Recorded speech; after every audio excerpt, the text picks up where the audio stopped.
America के moon landing को अंजाम देने के बाद सोवियत यूनियन ने एक रोवर को चांद पर भेजा, जो कि चांद की सतह पर फ्रीली मूव कर सकता था। स्पेस रेस के उस दौर में चांद तक पहले पहुंचने की रेस में पछाड़े जाने के बाद सोवियत यूनियन का अगला एम्बिशियस गोल था मंगल की सतह पर उतरना।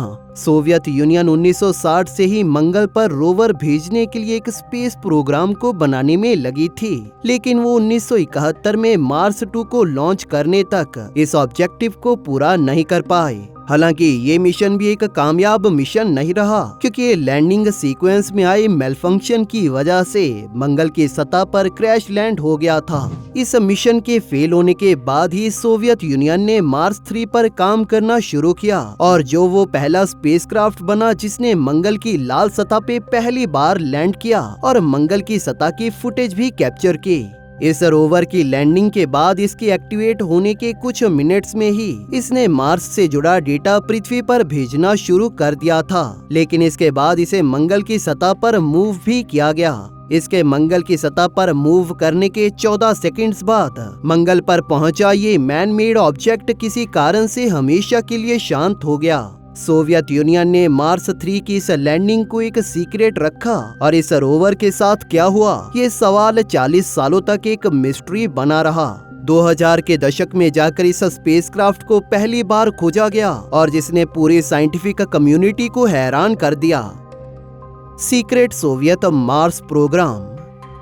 19वीं शताब्दी से ही वैज्ञानिक इस आइडिया से काफी ज्यादा प्रभावित थे कि हमें दूसरे ग्रहों पर भी जीवन देखने को मिल सकता है।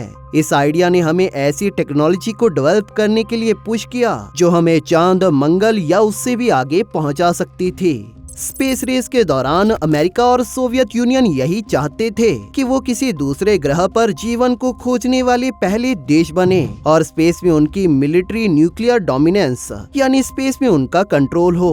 जहां सोवियत यूनियन ने पहले आदमी और औरत को आउटर स्पेस में भेजा, इसी के साथ पहले मल्टी क्रूड मिशन को भी, और चांद पर पहले मैन मेड ऑब्जेक्ट को भी लैंड किया, वहीं अमेरिका वो पहला देश बना जिसने पहले इंसान को चांद पर भेजा। रेडियो लिबर्टी स्पेस फ्लाइट के साथ एक इंटरव्यू में ब्रिटिश इंटरप्लैनेटरी सोसाइटी के एक मेंबर ब्रायन हार्वी ने कहा कि जिसे हम स्पेस रेस कहते हैं वो दरअसल छोटी छोटी सब रेसिस में बटी थी, जैसे वीनस, मार्स और मून तक पहले पहुंचने की रेसिस में। सोवियत 1960 के दशक से ही मार्स पर स्पेसक्राफ्ट्स को भेजने के लिए प्लान कर रहे थे। उनका मेजर गोल था मार्स की सरफेस को एक्सप्लोर करना, और मार्स पर एक्स्ट्रा टेरेस्ट्रियल लाइफ के काफी ज्यादा चांसेस भी थे। साइंटिफिक कम्युनिटी के अनुसार हमारे सौर मंडल में मंगल ही एक ऐसा ग्रह है जो पृथ्वी के जैसा है। मंगल का एक दिन 24 घंटे और 37 मिनट का है, जो कि हमारी पृथ्वी से काफी सिमिलर है। और इसी के साथ मार्स की एक्सिस की टिल्ट 64.8 डिग्रीज है, और वहीं पर पृथ्वी की 64.5 डिग्रीज। इन दोनों ग्रहों के सीजनल चेंजेस भी काफी सिमिलर हैं, और मार्स पर वाटर और वेजिटेशन इसके पास्ट में रहे हो सकते हैं। यही कुछ कारण थे जिस वजह से सोवियत यूनियन मंगल में ज्यादा दिलचस्पी दिखा रही थी। सोवियत यूनियन के मार्स प्रोग्राम उनके ल्यूनर प्रोग्राम के साथ ही डेवलप हो रहे थे, क्योंकि वो अमेरिकन से पहले मार्स पर पहुंचना चाहते थे। मंगल पर पहुंचने का सोवियत यूनियन का पहला अटेम्प्ट 1960 में मार्स 1M की लॉन्च के साथ शुरू हुआ, और जो ऑर्बिट तक पहुंचने में फेल रहा। इसके बाद उनका दूसरा अटेम्प्ट मार्स 2M लॉन्च के वक्त ही डिस्ट्रॉय हो गया था। 1971 तक सोवियत यूनियन ने M4 प्रोग्राम को डेवलप किया, जो कि मार्स 2 और मार्स 3 मिशन से काफी सिमिलर था। वीजी पेरमिनोव अपनी किताब the difficult road to Mars में लिखते हैं कि 1971 में पृथ्वी और मार्स एक दूसरे के काफी करीब थे, क्योंकि ये एक कंजक्शन ईयर था। ऐसा केवल हर 15 से 17 सालों में एक बार होता है, और ये समय मार्स के ऑब्जर्वेशन और इंटरप्लैनेटरी फ्लाइट्स दोनों के लिए सबसे बेहतरीन रहता है। इन सालों के दौरान मंगल पर स्पेसक्राफ्ट को भेजने के लिए बहुत कम पावर लगती है। Interplanetary space flight. 1971 की शुरुआत में सोवियत यूनियन मार्स 2 और मार्स 3 मिशन को मंगल की सतह पर लैंड करने के लिए तैयार थी। ये दोनों ही मिशन आइडेंटिकल स्पेसक्राफ्ट वाले थे, जिसमें एक ऑर्बिटर मॉड्यूल और लैंडर मॉड्यूल था, जिसमें एक रोवर था जो कि मार्स के सरफेस को एक्सप्लोर करने के लिए बनाया गया था। नासा के space science data coordinate archive के अनुसार मार्स 3 डिसेंट मॉड्यूल का प्राइमरी साइंस ऑब्जेक्टिव मंगल पर सॉफ्ट लैंडिंग को सक्सेसफुली करना था। पेरमिनोव जो उस समय मार्स प्रोग्राम के लीड डिजाइनर थे, उनका कहना है कि उस स्पेसक्राफ्ट का डिसेंट मॉड्यूल उस ऑर्बिटर के प्रोपल्शन सिस्टम के अपोजिट डायरेक्शन में माउंट किया गया था। उनका कहना है कि वो एक स्फेरिकल लैंडिंग कैप्सूल था जो कि 2.9 मीटर्स की conical braking shield, parachute system और रेट्रो रॉकेट से लैस था और जिसका कुल वजन 4650 किलोग्राम के करीब था और जिसमें इसके लैंडर का 1000 किलोग्राम का वजन भी शामिल है। इसी के साथ इस स्पेसक्राफ्ट को कुछ स्पेशल इंस्ट्रूमेंट से भी लैस किया गया था, जिन्हें मंगल पर सोलर रेडिएशन, विंड वेलोसिटी और मंगल की मिट्टी की केमिकल कंपोजिशन को स्टडी करना था। इसके इन सभी इक्विपमेंट को बैटरीज द्वारा पावर किया गया था, जिन्हें ऑर्बिटर सेपरेशन से पहले चार्ज किया गया।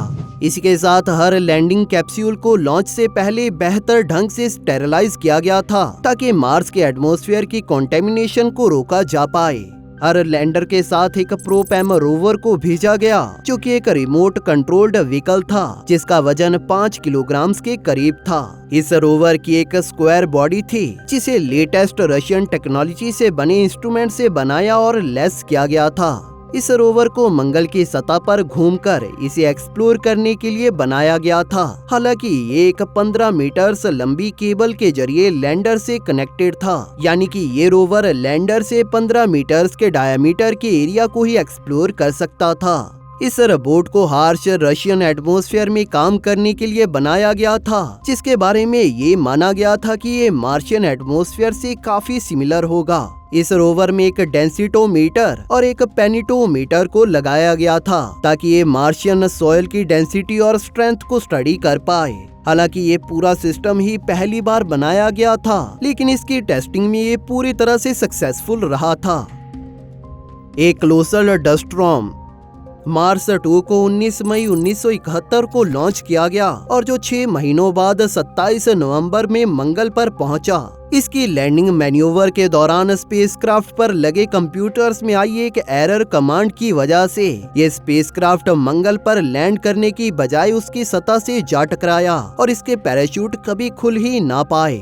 इस मिशन को मार्स 3 द्वारा फॉलो किया गया, जिसे 28 मई 1971 में लॉन्च किया गया और जो 2 दिसंबर 1971 को मंगल की सतह पर पहुंचा।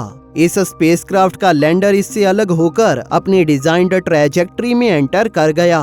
इसके सही 5 घंटों बाद ये लैंडर मंगल के एटमॉस्फेयर में एंटर हुआ और उसकी सतह पर बिना किसी प्रॉब्लम के लैंड कर गया। पेरमिनोव कहते हैं कि उस वक्त कंट्रोल रूम में सभी इस रोवर के शुरू होने का बेसब्री से इंतजार कर रहे थे, लेकिन रोवर को सिग्नल भेजने से पहले उन्हें अभी 60 मिनट्स का वेट करना था। वो कहते हैं कि उनके मेन इंजीनियर ने सिग्नल को कम करने की कमांड दी, क्योंकि वो सिग्नल काफी ज्यादा स्ट्रॉन्ग था। इसके बाद टेलीफोटोमीटर डेटा को ट्रांसमिट किया गया, जिसमें ग्रे बैकग्राउंड था और कोई डिटेल नहीं थे। इसके 14.5 सेकंड्स में वो सिग्नल पूरी तरह से गायब हो गया। ट्रांसमिशन किसी अननोन रीजन की वजह से रुक गया और इसके बाद से कोई सिग्नल रिसीव नहीं किया गया।